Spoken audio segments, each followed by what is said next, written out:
Hi, I'm Dominic Patton, and thanks for joining us again on Next Generation TV. I'm here with Shameik Moore of The Get Down, as well as Dope and Animated Spider-Man coming up. But I want to ask you, I know a lot of things are shrouded in mystery and Marvel will kill people if you say too much. So how do you feel about you're going to be the animated voice of Spider-Man? I think it's a blessing. I wrote it in my journal 2 years ago before Dope came out at Sundance, and I said, I am Miles Morales, I am the Black Spider-Man, and I ended up being the voice of him.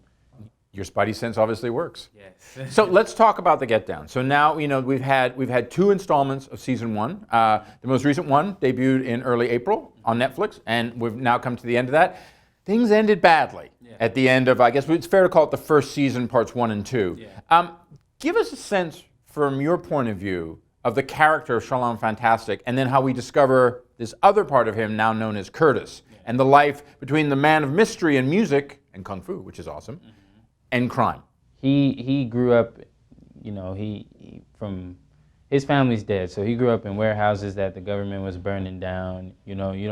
He had to survive on his own. He didn't have parental guidance, and then by the time, he got to Fat Annie, he was still young, and she molded him into this heartless kind of gangster, and then he meets books, but music has always been like a self-expression for him. It was like he dances, he b-boys, he sprays, he writes graffiti, he DJs because he wants to, but he is still like a product of how he was raised. But also somewhat mentored by Grandmaster Flash, who appears as a fictional character in The Get Down, but of course is the real Grandmaster Flash. Not as a fictional character. But I mean, he played by an actor on The Get Down. But the real Grandmaster Flash, of course, is involved with The Get Down. I want to know, what was that like for you? I mean, he obviously one of the icons of old school hip hop. He was yelling at me every day to get the backspins right and make sure you lean and everything. Yeah, I saw him 2 days ago at a Netflix premiere, and he's a great mentor. He talks to me like a son, you know what I mean, like an extended son. He's very animated. Shameik, my boy, yeah, pose for the camera, you got it, that's how he is. He's all like that, always has been. But for you, obviously, what does he bring to depicting that era of the late 70s in New York? How much does people like Grandmaster Flash help contribute to your understanding of that time, which is so different than the New York of today? It's how we understood it. Like, we watched documentaries and stuff, but Grandmaster Flash, Raheem from the Furious Five, those Nas, like them telling their stories, Lady Pink, all those people that were involved in it, like letting us know how it really went down, what happened during the blackout, what they did, what their friends did, So them telling us those stories and then us playing them is really how The Get Down became what it is. We kind of tell reality through fictional characters. Shaolin Fantastic.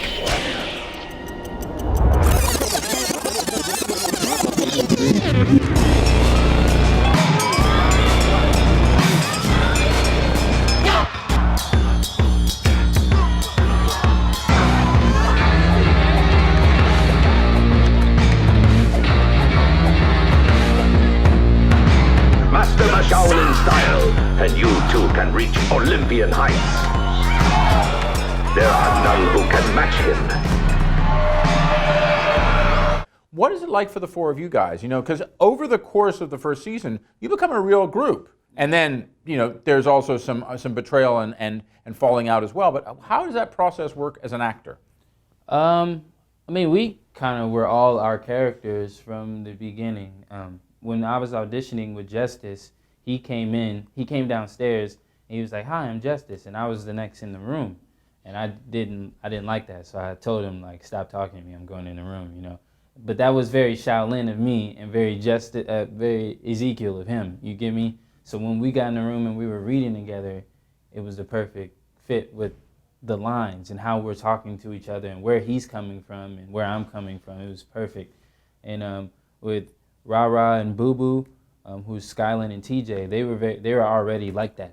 They're basically their characters, And Jaden came in a little later, like after we booked it.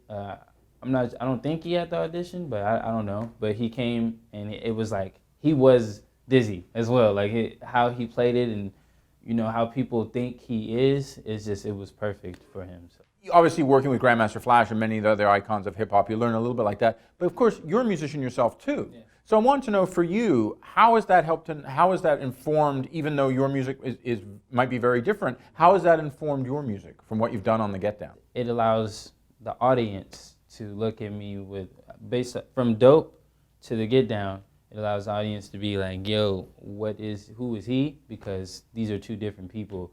Malcolm from Dope he was in a punk band. You know, he loved R&B music, but he was in a punk band. You know, yeah, first day of school, hey, huh, good grades are cool too. Like that's very, those are two different. Anyway, and my stuff is very like R&B, reggae, like, you know, I'm in a whole different, it has nothing to do with what I was doing on these two movies, you know, but for the audience, it's like, this is the same person. Oh, wow, who is he for real? This is amazing. This is ear candy. I want more. So that's really what it is. Now you mentioned playing Malcolm in Dope, yeah, which was a big hit at Sundance when it came out in 2014.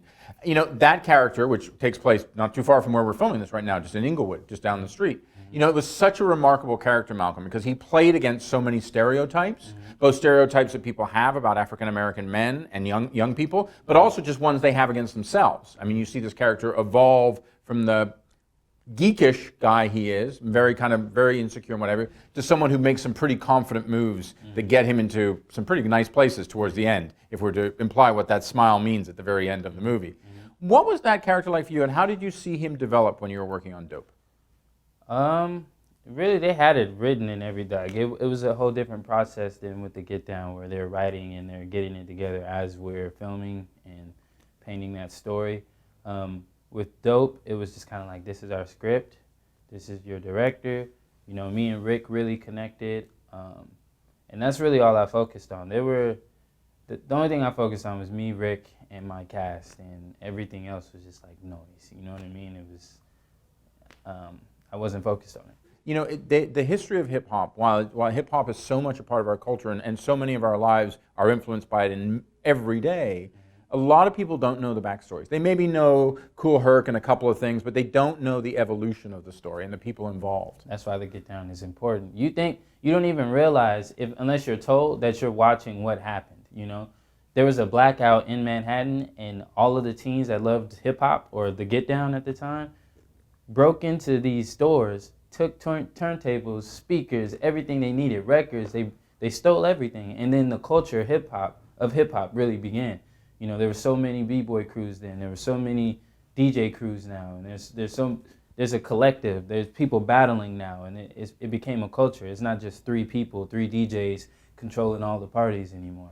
So now it's who can be the most creative, who can invent something new, who can do what, you know. So that's how it started. Well, you pulled it off very well, my man. Thank you so much. Thank you. Thank you for joining us.